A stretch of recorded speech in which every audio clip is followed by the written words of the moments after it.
The Valerian diplomatic ship had been dead for 2 weeks. Consul Vex was furious. His vessel was supposed to be the crown jewel of alien engineering. A ship so advanced that 90 of Earth's top engineers had been assembled to solve its mysterious failure. They'd worked around the clock, sweating through sleepless nights, consulting with the most brilliant minds on the planet. The quantum core wouldn't initialize. The navigation systems were offline. The life support was barely functioning. Nothing worked. Consul Vex had stopped speaking to the human delegation. He was ready to file a complaint with the Valerian Empire, accusing humanity of incompetence. The diplomatic mission was failing. Trade negotiations were stalled. The entire future of human-alien relations hung in the balance because of one broken ship.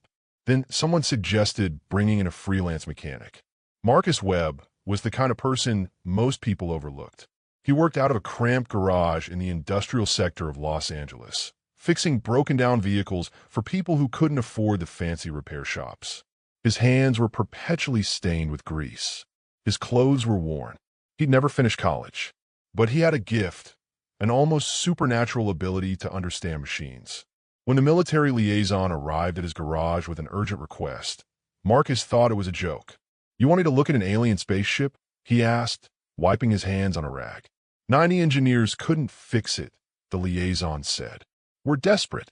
Will you try?" Marcus shrugged. He had nothing to lose. He grabbed his toolbox, the same worn leather case he'd inherited from his father, and followed the liaison to the spaceport. Consul Vex barely acknowledged him. "Another failure, no doubt," the alien muttered dismissively, watching as Marcus climbed aboard his ship. Marcus walked through the vessel slowly, not touching anything. He listened. He observed. He felt the ship's energy, understanding it the way some people understand music or art. The 90 engineers had approached it logically, consulting manuals and schematics, running diagnostics. Marcus approached it the way his father had taught him, like a living thing that was trying to tell you what was wrong. After 20 minutes of silent observation, Marcus found the problem. It was simple, almost embarrassingly simple. The quantum core wasn't damaged. The navigation systems were fine. The life support was operational. The problem was that some engineer, months ago, had incorrectly installed a single bypass valve. It was a tiny thing, easily overlooked by 90 people staring at complex schematics. The valve was preventing the core from achieving equilibrium with the secondary systems. Marcus removed the bypass valve, reversed it, and reinstalled it correctly. Then he moved to the main console and pressed the initialization sequence. The ship hummed to life. All systems activated simultaneously. The quantum core began a smooth, perfect startup cycle. Navigation systems glowed with readiness. Life support normalized. Lights flickered on throughout the vessel. 60 seconds. That's all it took. Consul Vex stared in disbelief.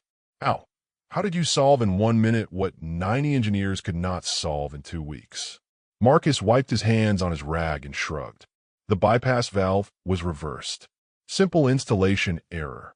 "But how did you find it so quickly?" the consul demanded.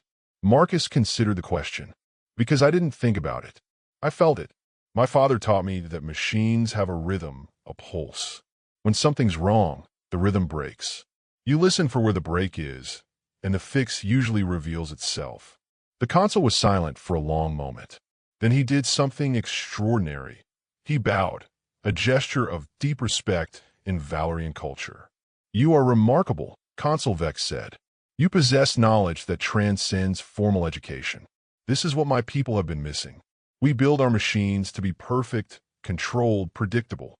But we forget that the best engineering comes from intuition, from understanding, from the wisdom of experience."